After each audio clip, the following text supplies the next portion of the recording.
Tenía pocos días de haber llegado a la casa del kilómetro 8 y ese día de Intipan se dio fruta picada, se dio guineo, papaya, queso, mango,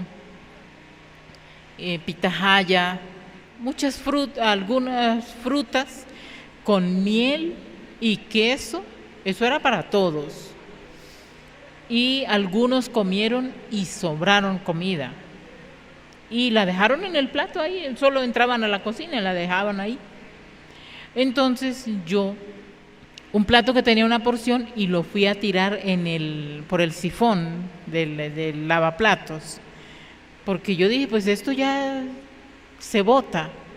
Y el maestro estaba entrando a la cocina a lavarse las magdos, y cuando él vio lo que iba a hacer, me dijo, ¿quién le dijo que hiciera eso? Eso no se hace. La comida no se bota. Léame 15 veces ese letrero de ahí.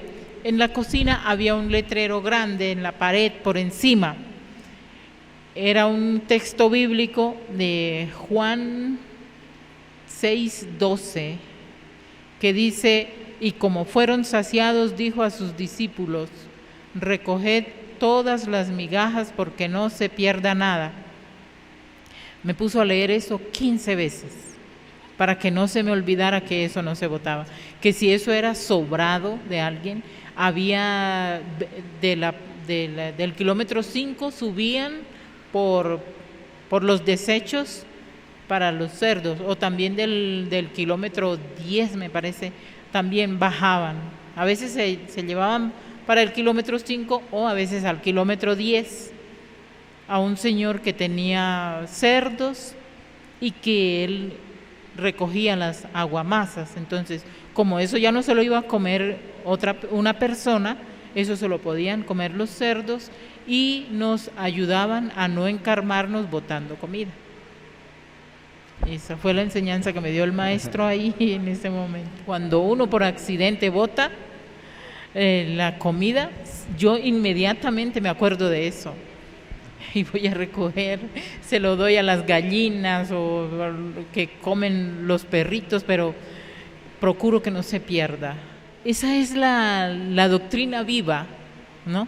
La que no se muere, la que lo mantiene a uno, como que lo sostiene, porque cada axel, cada acto, cada hecho de los maestros siempre deja una huella, y los que estamos ahí alrededor, eso es lo que debemos tomar para continuar mejorando.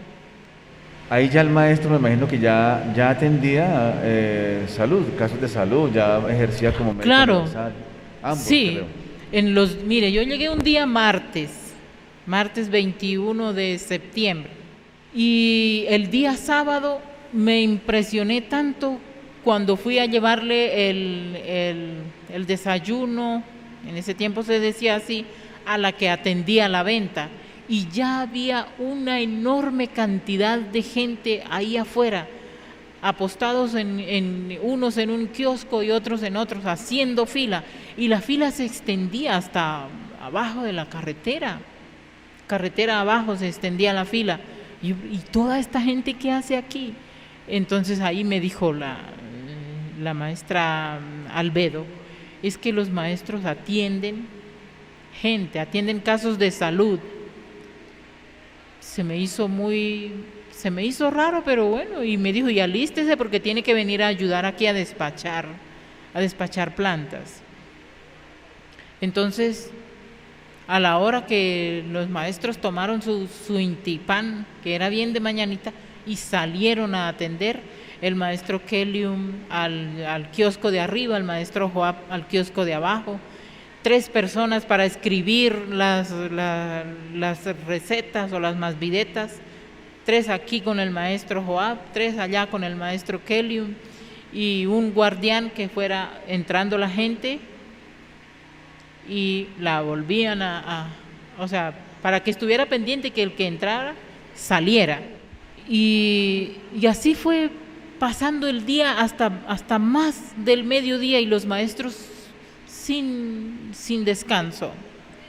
Atienda y atienda y atienda y atienda gente, y los que estábamos ahí, que nos llamábamos los empleados, atendiendo la venta de las plantas, que ya estaban empacadas en funditas, o a veces habían unas que estaban hechas masito, y la gente compraba lo que quería comprar, después regresaban por más, pero hasta donde yo me di cuenta y yo supe, nunca regresó alguien a decir: ustedes no me curaron, a mí no me sirvió de nada lo que vine, ustedes son unos estafadores, unos ladrones.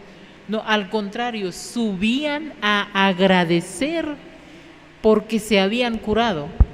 Y muchos decían: miren, ni siquiera llevaban la fundita de las plantas, ni siquiera me las alcancé a tomar, ya estoy bien. Entonces el maestro le decía: sin embargo, para estar seguros, tómeselas, para que no se pierdan, o hágase baños con esas plantas y ya está. Siguió por muchísimo tiempo, los sábados y los domingos. Ambos atendían, claro. Ambos, los dos maestros, el maestro Joab y el maestro Kelly. Mire que hay algo que yo me fijé un día, porque yo, por estar recién llegada, me dedicaba como a mirar qué era lo que los maestros hacían, y dentro del kiosco hacían la posición de Magdus o la posicel de Magdus, y hacían que la persona se sentara encima de la colmena que tenía la piquera hacia afuera, y ahí empezaba el maestro. A veces la persona quería hablar y decir: yo siento esto, me duele aquí, fui al médico y me dijo que tenía esto. Simplemente le hacían la posición de Magdus e iniciaba la Magdieta. Y a veces decían: ¿cómo sabe que yo tengo eso si yo no se lo dije? Y sobre todo eso pasaba más, que yo me fijara más con el maestro Joab, porque para ir al otro kiosco estaba un poquito más distante del sitio donde nosotras atendíamos. Entonces me fijaba más en el kiosco del maestro Joab, y había gente que le comentaba al otro mientras compraban los productos: pero yo no le dije nada, y ese muchacho ¿cómo sabe? Y habían algunos que decían: eso es un pelado, ¿eso qué va a saber? Yo no me voy a hacer curar con él. Y otro decía: entre a ver qué le dice. Entrando, maestra, de la calle hacia la casa, ¿cuál kiosco era donde estaba el maestro Kellyon y cuál kiosco donde estaba el maestro Samael? De la calle hacia la casa, en el kiosco de la derecha estaba el maestro Samael, y en el de la izquierda estaba el maestro Kellyon. Y había mucha gente que prefería que los atendiera el maestro Kellyon, porque veían que era un niño. ¿Qué va a saber ese niño? Ese niño no sabe nada. ¿Qué me va a curar? Los humanos siempre asociamos sí, o sea, la madurez en la persona. Menosprecian, sí. Y el maestro Joab atendía el que entraba. Eso era lo que él hacía. Entró, lo atiendo. Una vez llegó un señor con unas muletas y llegó a hacerse atender, y entonces en la fila pues mandaban uno para arriba donde el maestro Kellyon y el otro hacia donde el maestro Joab, y el señor de las muletas ya estaba bravo porque estaba cansado y no le daban espacio para él entrar, y empezó a renegar ahí. Entonces lo hicieron pasar al kiosco, pero resulta que como había otra persona ahí, pues él tenía que esperar su turno de ser atendido. Entonces empezó a insultar y a decir que a él porque no lo consideraban, que mire, y todavía para remate este muchacho que ni sabrá nada. Y bueno, y yo vi que el maestro Joab le hizo el gesto como que coja sus muletas y váyase. Y el hombre salió del kiosco y se metió las muletas como que así debajo del brazo. Y cuando ya había avanzado unos pasos se dio cuenta y se devolvió a agradecerle al maestro porque lo había curado, solo con decirle coja sus muletas y váyase. De eso me di cuenta que hizo el maestro Joab. Y ese hombre salió alegre, gritando que estaba curado, que ya no necesitaba muletas. Son cosas que hoy se acuerda uno de eso y como que se le eriza la piel de ver que tuvimos tanto dharma, tanta bonita oportunidad con los maestros ahí. Como es muy meritorio la honra a los maestros porque ellos demostraron lo que ellos son, lo que ellos vinieron a hacer, sin importar. Ellos hacen el bien sin mirar a quién.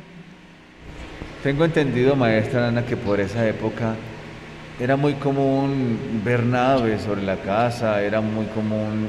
Sí, mire, precisamente el día que llegamos donde el maestro, como ese día íbamos llegando de madrugada a Bucaramanga, señor Daniel Triana, él me dijo hacia dónde quedaba el kilómetro 8. Me dijo, mira, el kilómetro 8 es hacia allá, me señaló pues hacia arriba.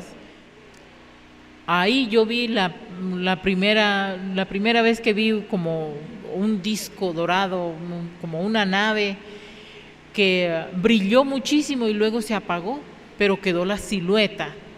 Y se me hizo raro, pero al mismo tiempo como muy interesante. Mas, sin embargo, yo no dije nada.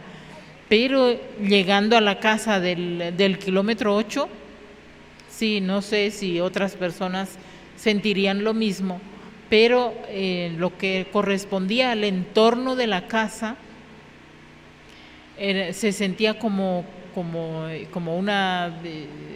una vibración diferente a la que estaba en la carretera o en la zona de afuera. Y en las noches se veían naves ahí sobre la casa, luces, muchas luces sobre la casa. Incluso a veces me acuerdo que el maestro Abner le decía al maestro, papá, haga bajar una nave, muéstrenos una nave. Y el maestro a veces miraba hacia arriba y decía Om Sis, y una nave enorme sobre la casa, y entonces salían afuera a mirar la nave por encima de la casa. O sea, eso era como tan natural. Y en la montaña de enfrente, en la parte de arriba, siempre luces iban y venían, luces. Y el maestro dijo que ahí arriba había un omnipuerto. Y a veces el maestro iba hasta allá. O sea, el maestro seleccionaba a las personas que subían con él hasta allá. Yo nunca subí, tal vez por la actividad que yo hacía de cuidar las niñas, pero siempre había naves en esa zona de ahí. Ya entre todas esas actividades que hacían los maestros, en todas esas traaltos por la salvación de la humanidad, siempre suscitaron enemigos y envidiosos, los cuales empezaron a hacer cosas para que al maestro le fuera impedido continuar con esa labor. Entonces, una de tantas veces, un día llegaron efectivos del DAS de Bucaramanga buscando al maestro, a Luis Gustavo Morales, o había una denuncia que el maestro estaba teniendo gente que no estaba legal en el país, gente del Ecuador, que habían unos ecuatorianos que no estaban legales, pero ellos llegaron armados. Recuerdo que de esas veces, o una de esas veces, yo estaba en la venta, estaba de ayudante, mientras la niña reposaba.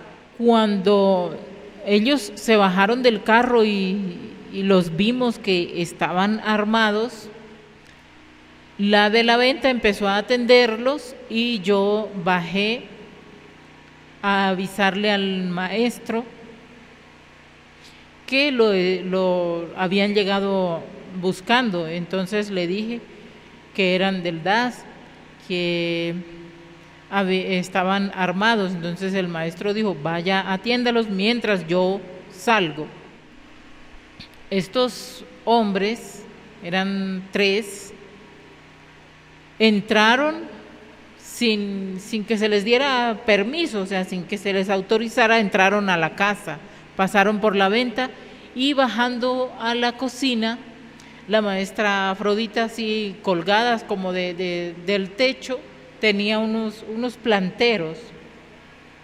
Estaban colgados y tenían plantitas, porque la maestra Afrodita tenía la casa bastante adornada con flores. Yo me vine detrás de esos hombres, porque yo creí que el maestro ya venía para atenderlos, y resulta que ellos entraron y ya era como con las armas listas, que si lo veían seguramente le disparaban. Y resulta que el maestro, yo lo vi que estaba parado debajo de uno de esos planteros colgantes. El maestro Kellyum estaba ahí parado y los tipos pasaron cerca del maestro y no lo vieron. Sin embargo, yo sí lo estaba viendo. Y ellos pasaron, preguntaron en la cocina dónde está don Gustavo. Aquí no está, dijeron los de la cocina, y ellos siguieron para abajo, se asomaron en la pieza, se asomaron en el patio, en la parte de atrás, y regresaron, volvieron a pasar por cerca del maestro y no lo vieron ahí donde el maestro estaba parado. Cuando ya ellos salieron por la venta y se subieron a su carro y se fueron, el maestro se movió de debajo de la planta y salió de ahí. Y el maestro solo se sonrió y dijo, no me vieron, y se echó a reír. Y así pasó. Ese fue un suceso, pues, que pasaron por cerca del maestro y no lo vieron. Sí, y el maestro, eso es una plantita de una flor rosada chiquita, no sé, yo nunca pregunté qué nombre tiene esta planta, pero sí recuerdo que eran varias plantas que estaban colgando, y debajo de una de esas plantitas, de esa planterita, se metió el maestro, ahí se quedó. O sea, yo sí lo vi al maestro, pero estos hombres del DAS no lo vieron y pasaron para dentro de la casa y pasaron para afuera y no vieron al maestro ahí parado. Y el maestro estaba parado como bien derechito, y las Magnus así puestas enfrente, como sobre el ombligo. Ahí estaba el maestro paradito. Hasta me acuerdo qué ropa tenía, como el maestro, como un pantalón como color caqui, ese color que le dicen caqui, un color como así como el de como un beige, y una camisa amarillo pálido, unos zapatos negros y con una trencita hecha. El maestro se había recogido el cabello aquí arriba, que le gustaba hacerse un moño aquí arriba alto. Y así estaba el maestro, y debajo de la plantita, y pasaron para adentro y pasaron para afuera y no lo vieron. Era muy común ya empezar las persecuciones, los Sí. atentados. Incluso el maestro, cuando en Ocaseles bajaba a Bucaramanga, lo perseguían en carro o en motos, y el maestro los esquivaba, los perdía en las calles de Bucaramanga. porque el maestro a veces en Bucaramanga, los domingos, el maestro iba a mercar y siempre iba a la plaza San Francisco. Y ahí ya lo conocían al maestro, o sea, él llegaba y era, ya lo esperaban con frutas, con las mejores verduras, legumbres, y le ofrecían. Por lo general, él los domingos tomaba su desayuno o su intipán allá. Pedía jugo de guanábana con arepas con queso, almojábanas, y todos los que íbamos con él comíamos de lo mismo. Y se iba la maestra Afrodita, el maestro Joab, las niñas, toda la familia iba. Y ahí se tomaba el intipán, y ya las señoras que atendían y vendían ahí ya lo conocían, y era: don Gustavito, le tengo el queso, le tengo esto. Y algo bonito que tenía el maestro era que para los que se quedaban en la casa, el maestro les llevaba siempre un detalle, un queso de hoja y una bolsa de almojábanas a todos. Y lo mismo la maestra Afrodita.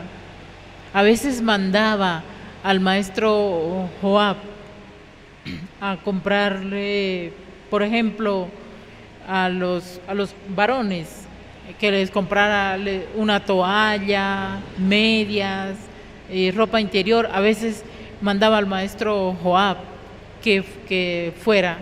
O sea, iba, por ejemplo, la maestra Afrodita y el maestro Joab. Entonces ella decía: mientras yo le compro aquí a las muchachas, usted vaya y compre para los otros. Y el maestro Samael iba, el maestro Joab iba y compraba.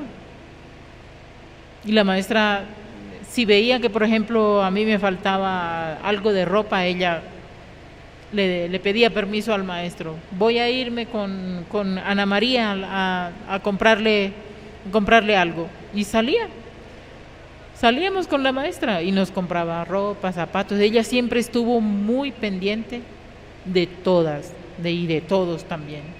Ella era muy damadorca. El maestro siempre fue muy prolijo, muy abundante, muy entendedor de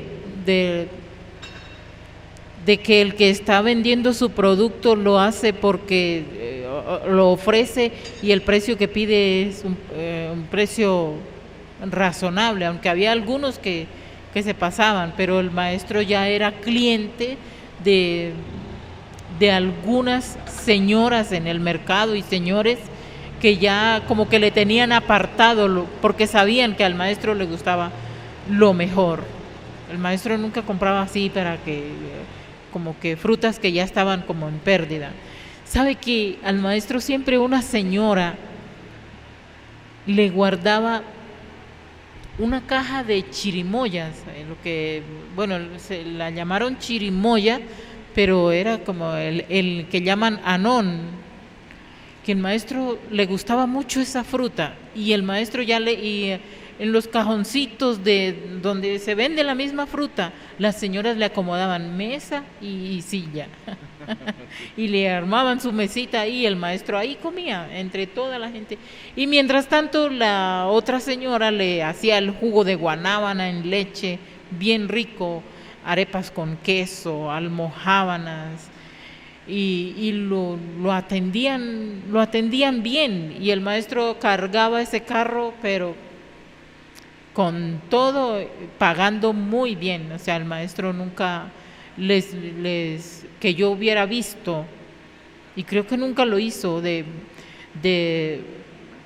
por debajear el precio o menospreciar el producto para poderlo llevar. Sí, como toda persona, a veces decía: pero ¿no le parece que está pidiendo mucho? Entonces: no, don Gustavito, lo que pasa es que mire el transporte y no sé qué. Bueno, échelo al carro.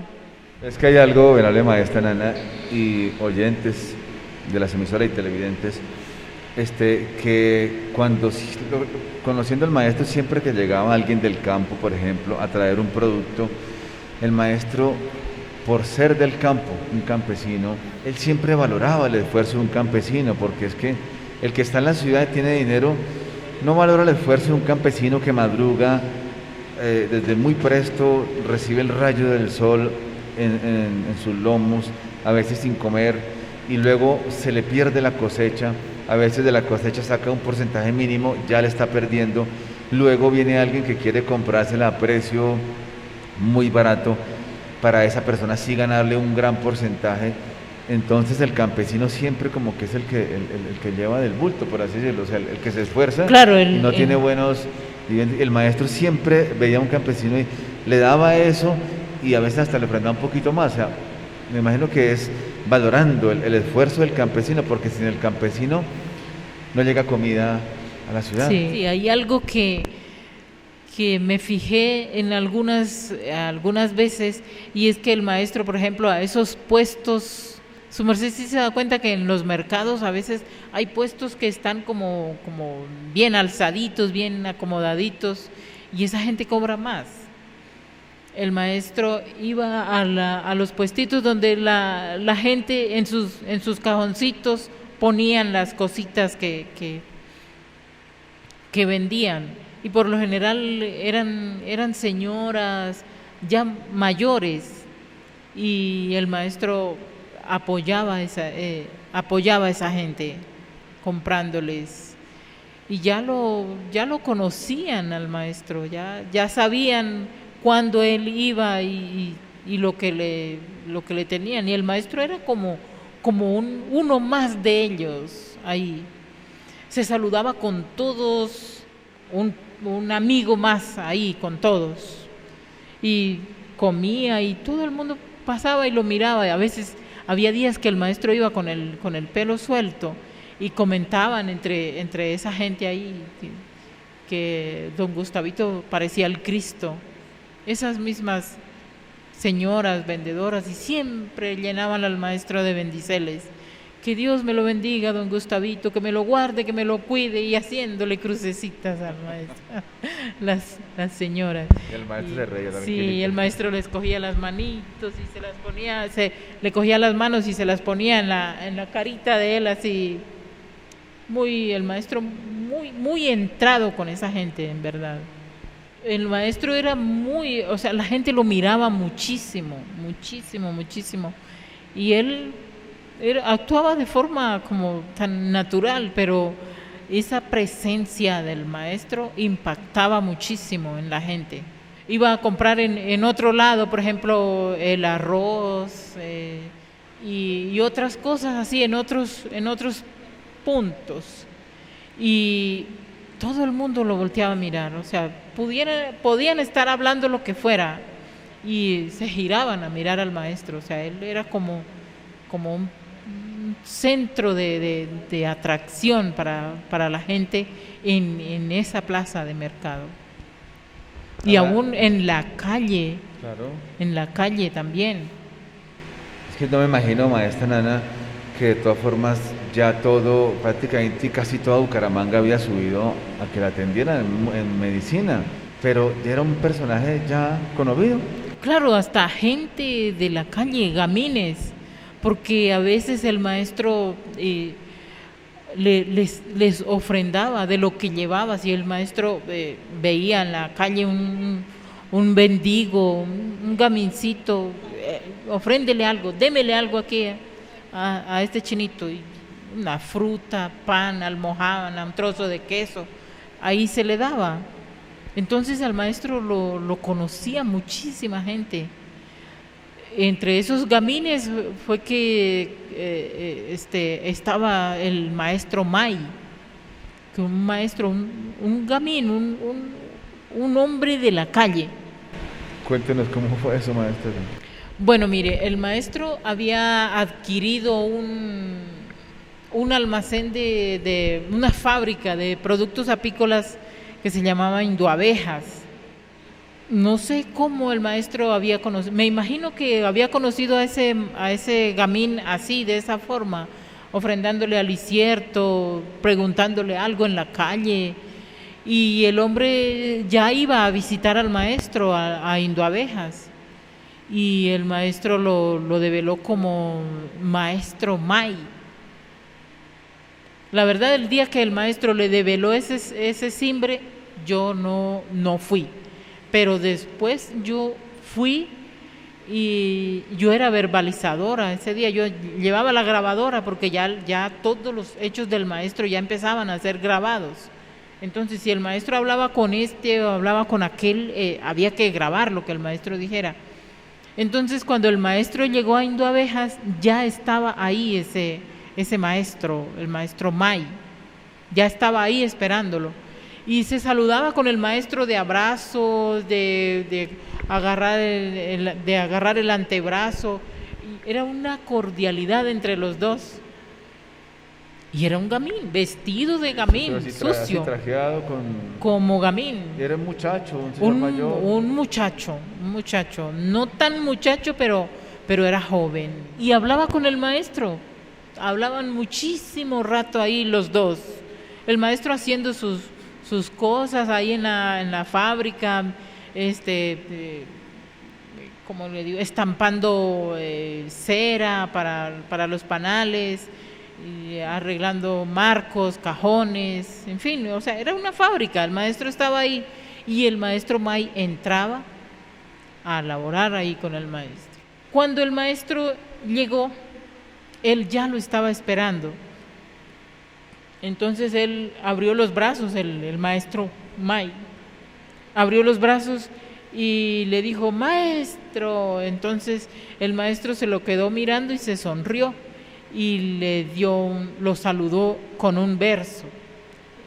Le dijo, envuelto en tu negra piel, porque era moreno él, y con atrevejos atado, del cielo te mandó él a vivir en el pecado. Y al maestro May le gustó tanto ese verso, ese saludo, que él pedía que se lo volvieran a decir, que se lo pusieran. Entonces resulta que yo no lo grabé, porque el maestro se bajó, yo me bajé detrás del maestro y en vez de apretar los dos botones de grabar en la grabadora, apreté solo uno y no grabé. Entonces el maestro me dijo, vuélvase, póngaselo. Y yo que fui a buscar la grabación, ¿dónde estaba? No estaba. Entonces el maestro me dijo, ahora se lo dice.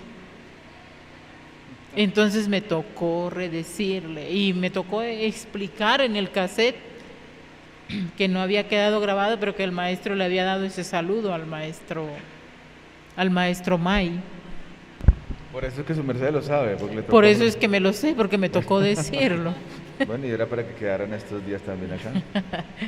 Sí, y de ahí, como muy pocas veces fuimos a Indoabejas, no sé qué se hizo el maestro May, pero él le contaba al maestro cosas que pasaban en Bucaramanga y que estaban desapareciendo gamines, que había una organización que desaparecía los gamincitos de las calles y que era muy peligroso ya ser gamín. El maestro le recomendaba muchísimo cuidado. Mira que a veces él comía con el maestro en la misma mesita, comían los dos y hablaban muchísimo. Él le contaba muchas cosas al maestro y el maestro le ponía muchísima atención a él, o sea, lo atendía como atender a un viejo amigo. Con el maestro May y el maestro fue así. Fueron muy pocas las veces que fuimos o que yo fui a Indoabejas, porque eso siguió el maestro allá hasta que ya las persecuciones no le permitieron al maestro movilizarse como él lo hacía siempre.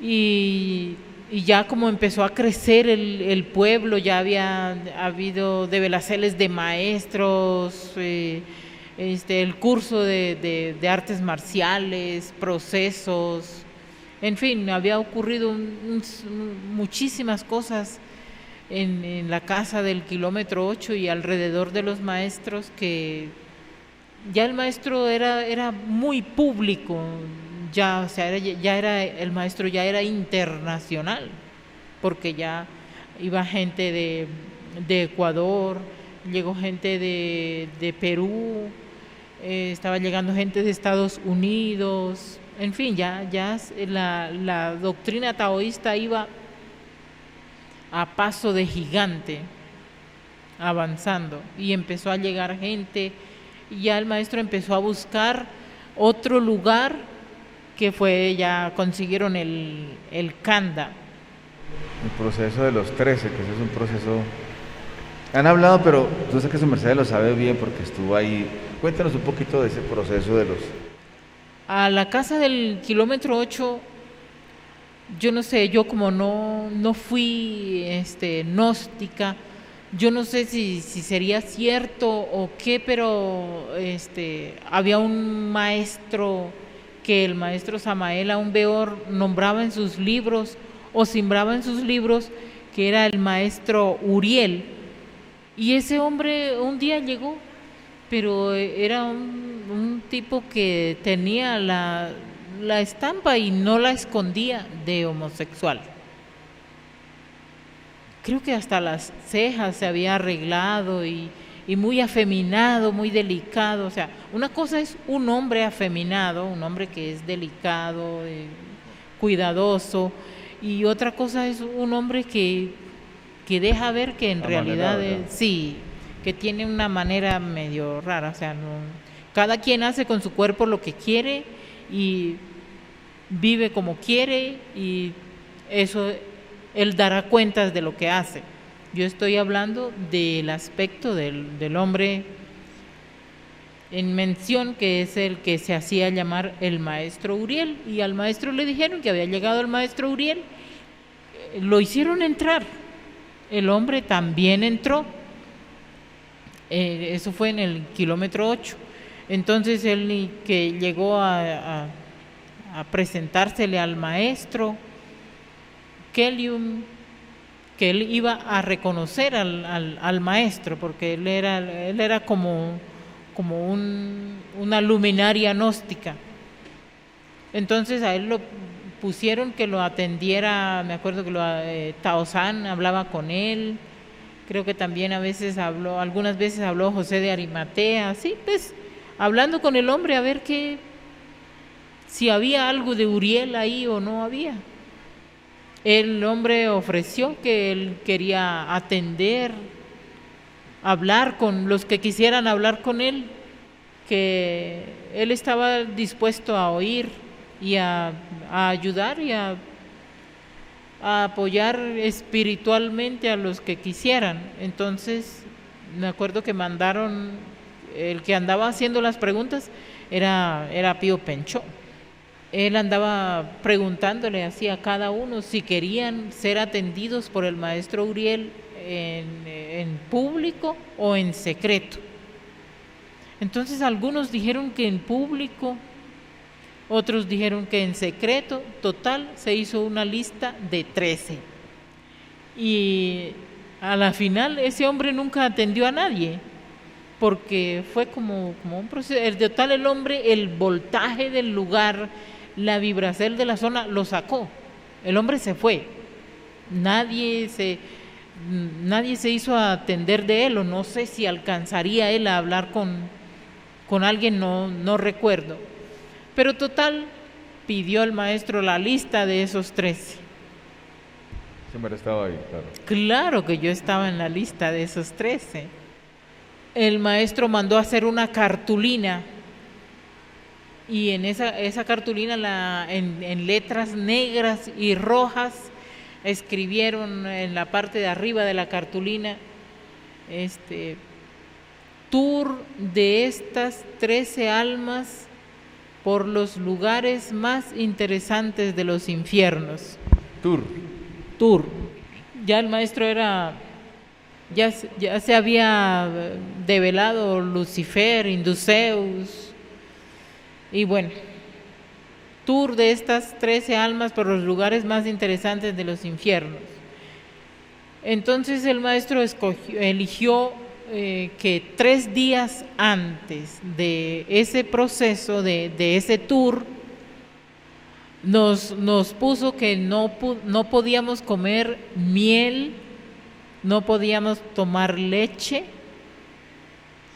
y no podíamos comer nada que fuera derivado de la leche, ni frutas. Solo podíamos comer comida de sal, papas, arroz, Comida densa. sí, comida pesada. 3 veces al día teníamos que comer comida pesada, yuca, plátano, comida, comida de la tierra, o sea, como comida infernal más bien. Podíamos dormir hasta la hora o sea, teníamos que dormir hasta tarde. No podíamos orar, no podíamos hacer ejercicio y no nos podíamos bañar. Tampoco nos podíamos cambiar de ropa, o sea, teníamos que andar así, los 3. Al tercer día el maestro nos llamó al tatamis, allá abajo en la casa del kilómetro 8, y nos enseñó el tetragramatón, pero el tetragramatón lo teníamos que hacer con la cabeza para abajo. Él mismo nos sostenía las piernas, nos parábamos en las magdus y él nos sostenía, y con la mano derecha teníamos que hacer el tetragramatón, cosa que quedaba al revés. Dijo el maestro que eso era para poder abrir la puerta de entrar a los infiernos y que él nos iba a guiar. Entonces, después de hacer ese tetragramatón, nos acostó en el piso del tatamis, y ahí empezó el maestro a hacernos una baja de frecuencia y empezó a hacernos desde Me imagino que la cabeza para el sur o para el occidente. Sí, la cabeza hacia el occidente, no, mejor dicho, los pies de uno estaban en la cabeza del otro, o sea, era Bien infernal. Sí. Y él se paseaba por en medio de todos y toda la demás gente alrededor. Nadie podía entrar al tatamis. Y el maestro se paseaba ahí en medio de los 13 y nos empezó a hacer esa baja de frecuencia como para que saliéramos del cuerpo. Empezábamos a sentir el cuerpo bien pesado, bien como denso, y nos empezó a hacer reposar. Y ahí empezó el maestro a guiarnos, que van a salir de su cuerpo y van a andar por tales lugares del infierno. O sea, el maestro, de todas maneras, no paseamos por los lugares que pudiera uno mismo decir, yo voy a escoger este lugar, sino el maestro nos iba guiando. Oíamos la voz del maestro. Ustedes estaban con los ojos cerrados, Como si estuviéramos dormidos ya, o reposados, pero oíamos la voz del maestro, y yo en lo personal, yo sí sentí que salí del cuerpo y que me dirigí a una zona que yo en mi vida había visto, nunca había visto.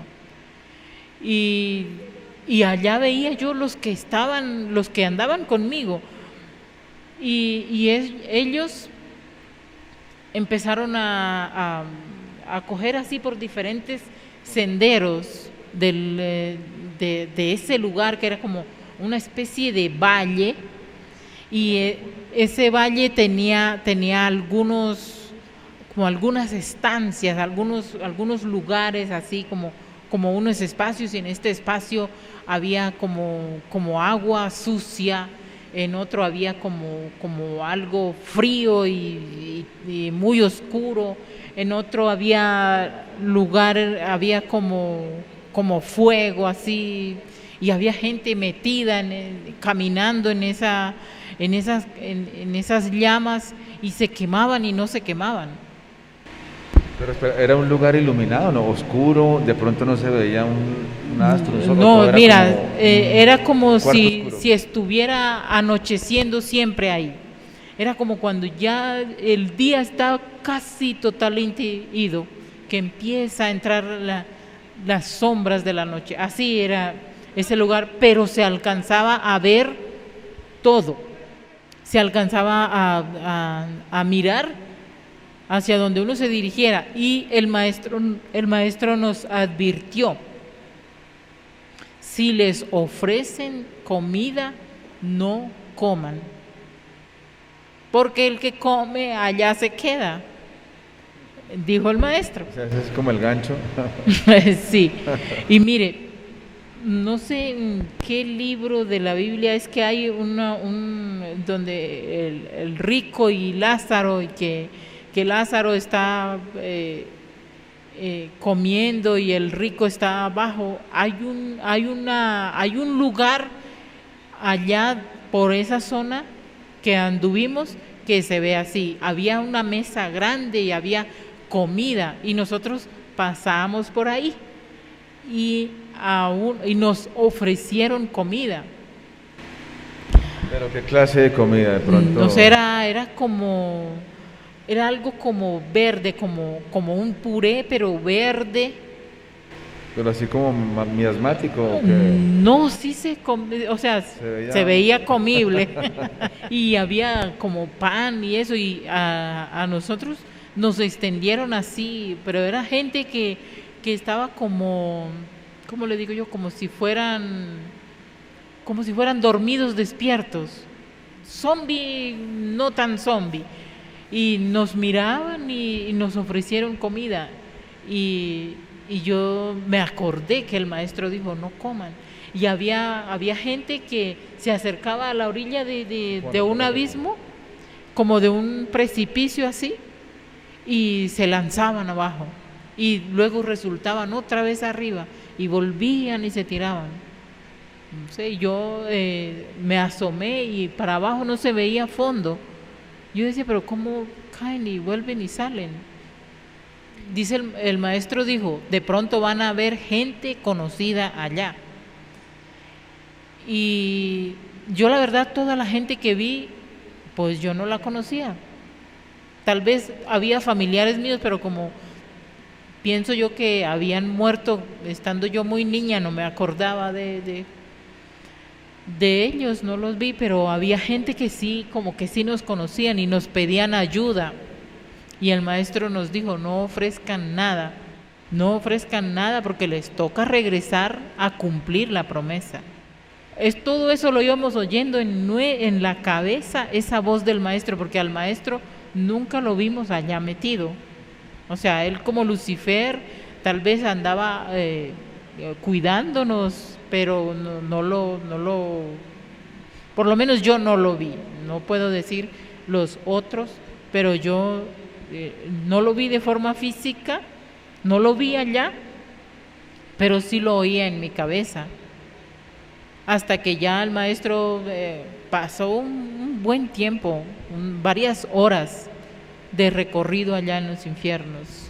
Maestra, pero sus mercedes no eran desapercibidos, o sea, sus mercedes eran como cuando viene un extranjero y la gente se agolpa a mirar qué dice, qué trae o quién es. Sí nos veían, claro que sí nos veían, porque nos pedían ayuda.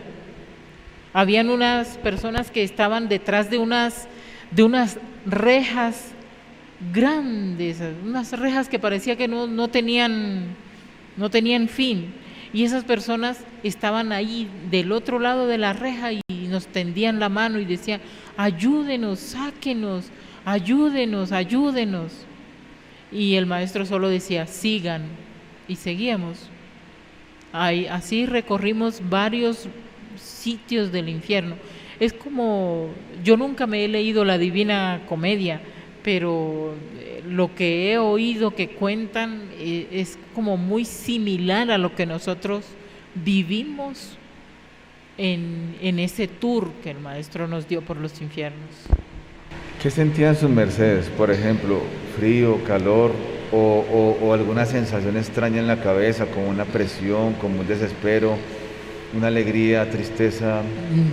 No, era como la novelería de uno ver qué hay más allá, y teníamos que irnos guiando por la voz que nos conducía ahí. Y se veían muchas estancias, muchos lugares, pero no todos los pudimos recorrer porque la voz del maestro nos indicaba por dónde teníamos que seguir. Y era como querer mirar qué había más allá y sentíamos como, por lo menos yo hablo por mí, yo sentía, me daba mucha pena de esa gente que estaba metida ahí en esos sitios y que no podían salir y siempre estaban ahí. Había gente que tenía una parte del cuerpo era de animal y otra parte del cuerpo era de humano. Y había gente que tenía solo una parte del cuerpo, por ejemplo, le faltaban las piernas y se arrastraba así en esa, como en un lodo oscuro, sucio, y se veía que era como pegajoso. Y el maestro nos hacía pasar, pero yo no me acuerdo cómo pasábamos por ahí sin tocar eso. Cuando ya nos dábamos cuenta, estábamos en otra zona, en otro lugar, como en otra estancia, en otra habitación. Y el cielo siempre la misma tonalidad, o sea, como que ya está oscureciendo. Y había gente de todas las edades, por ejemplo, también había niños. Había niños, claro, había niños y niños pequeños, niños chiquitos, y había gente, al parecer eran mujeres, porque en realidad no se diferenciaba si eran mujeres u hombres en esas zonas que visitamos. O sea, en los infiernos como que no hay la diferencia de si es mujer o si es hombre, por lo menos en esas zonas que vimos.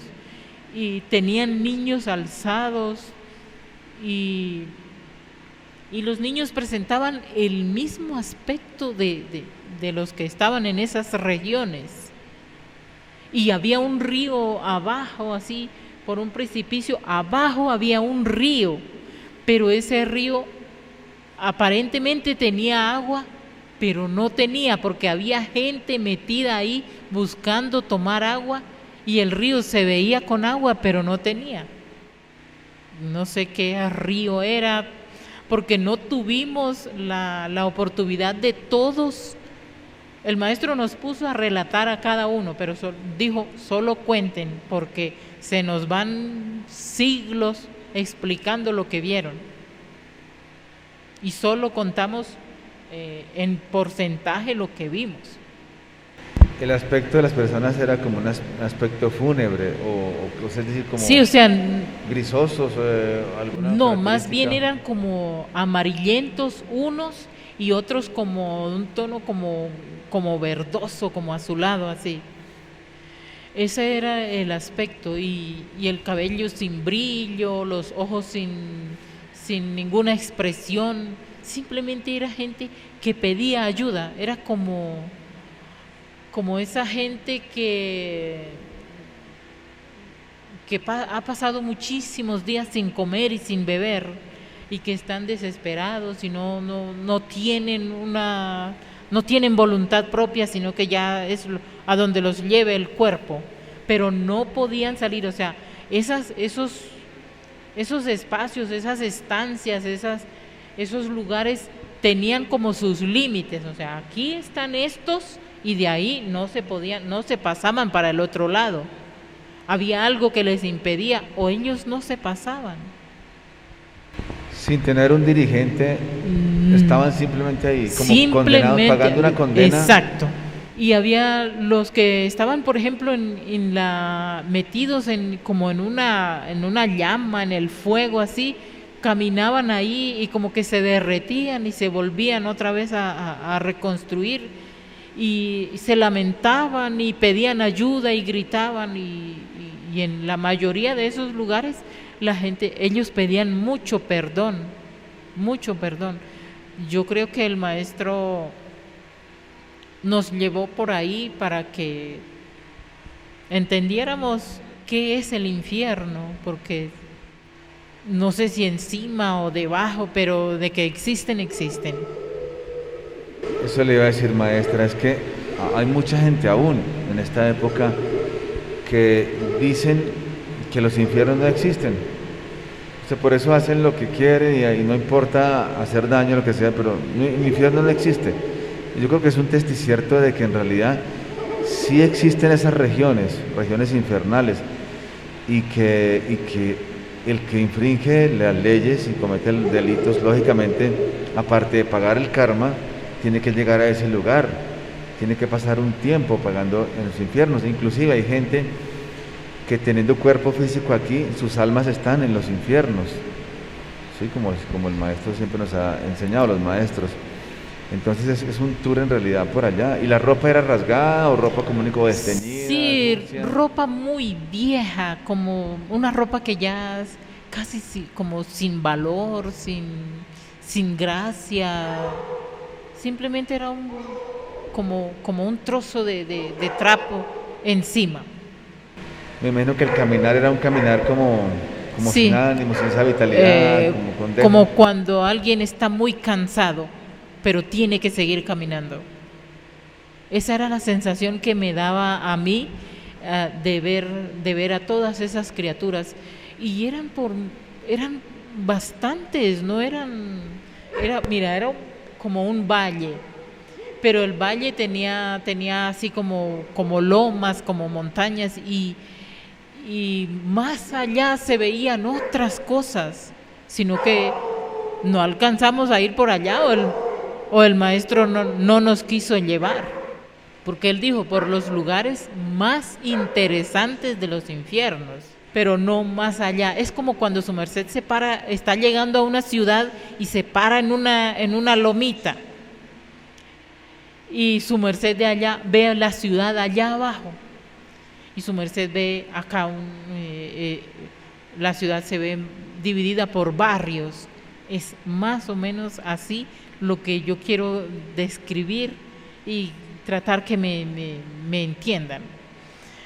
Es como pararse en el filo de la carretera y ver abajo una ciudad, y que se alcancen a ver las calles que dividen los barrios de la ciudad.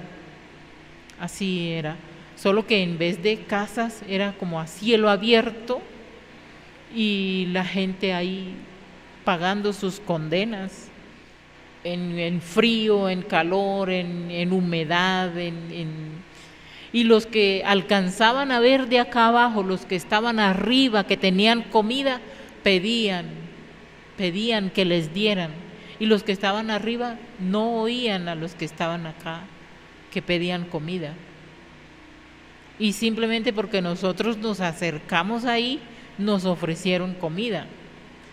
Y hubo uno de los 13 que sí comió.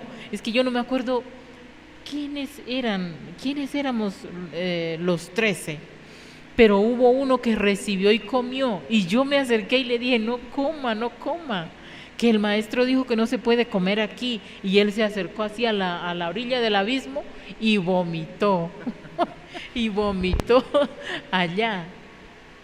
Y de eso él no se acordó.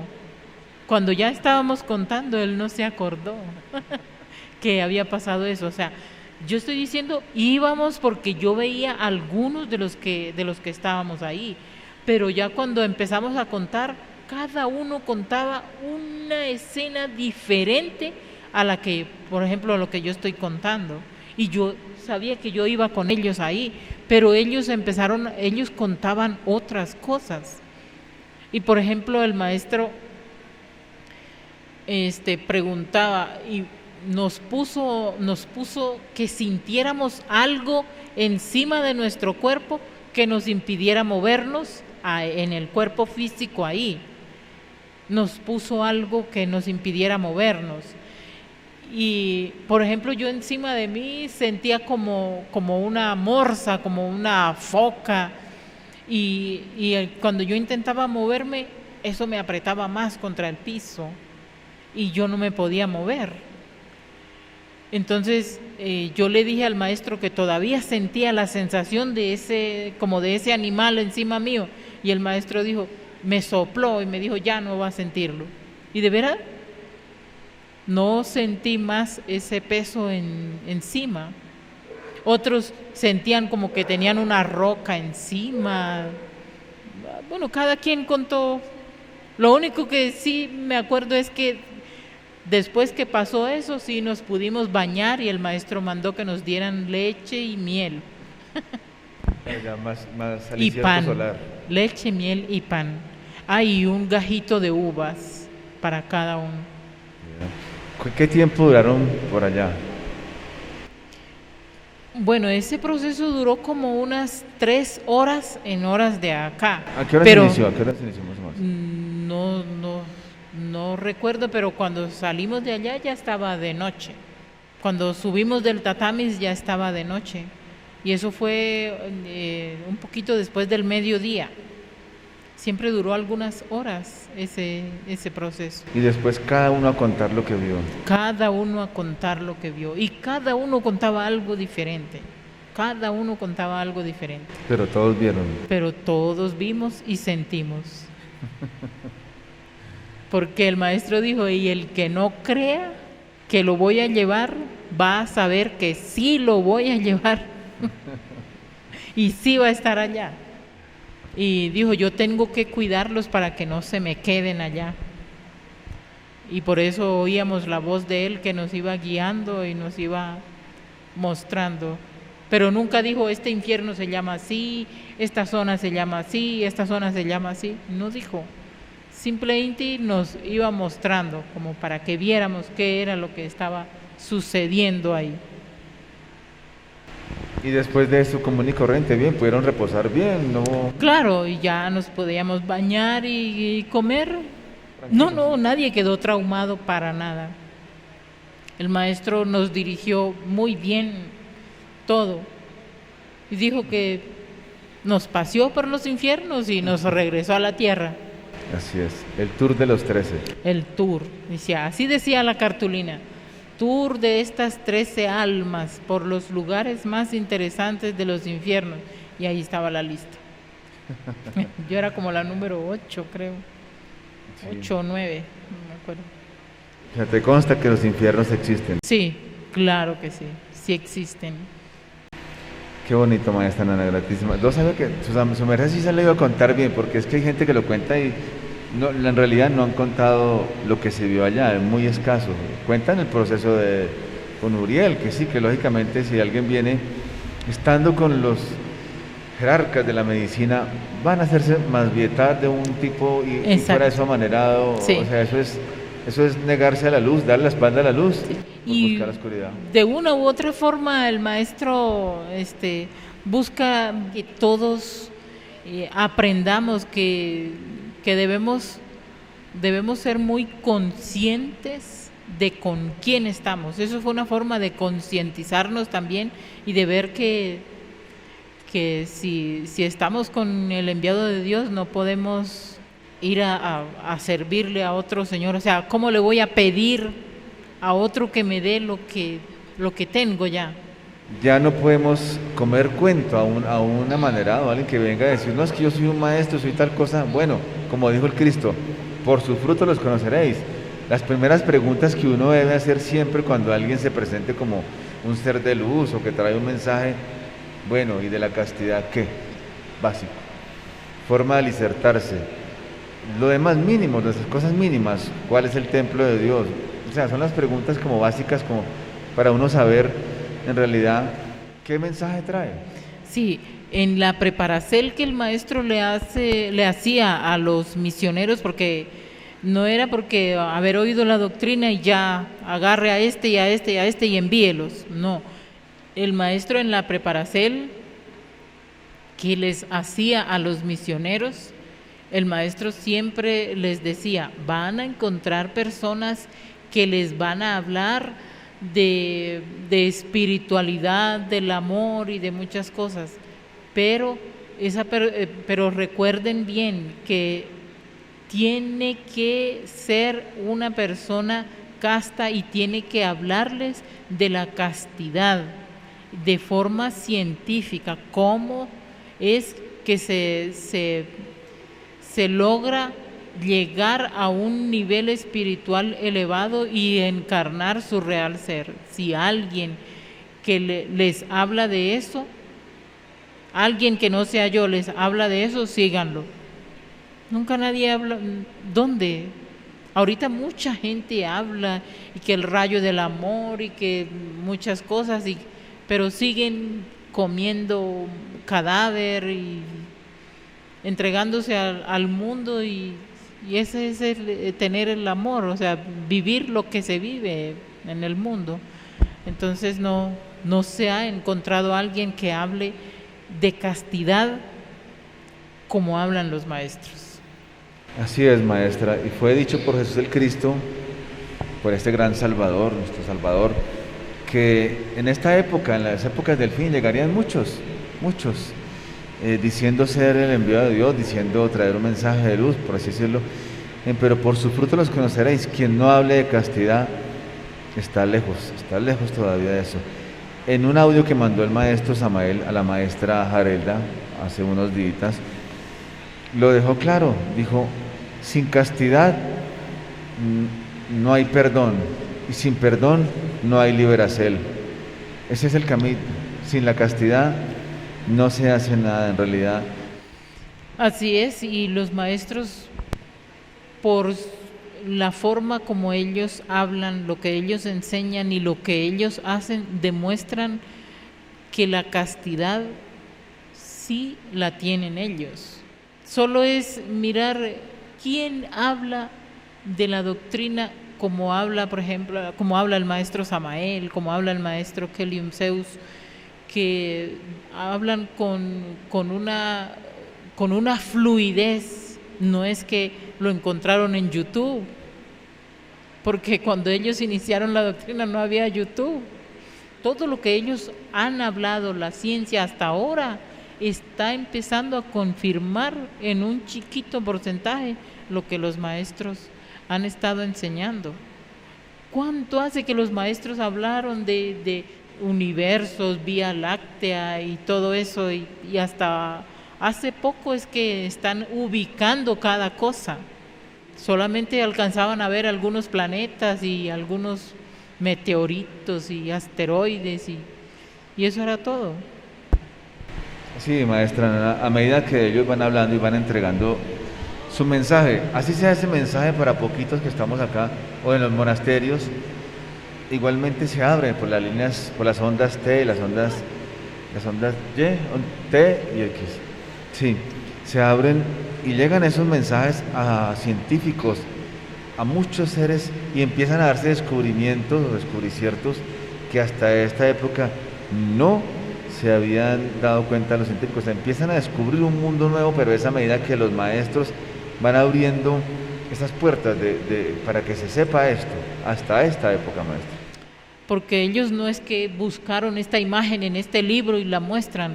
El maestro dibujó cantidad de cosas, le fue ordenando, por ejemplo, para los libros, las imágenes del cosmos y soles. Él fue diciéndole al maestro Da Vinci, por ejemplo, me dibuja esto así, le fue guiando hasta darle forma a ese dibujo y a esa doctrina. Donde hay alguien que haga lo mismo, que hable así. Los científicos tienen que tener una cantidad de aparatos para poder ver una mínima cosa y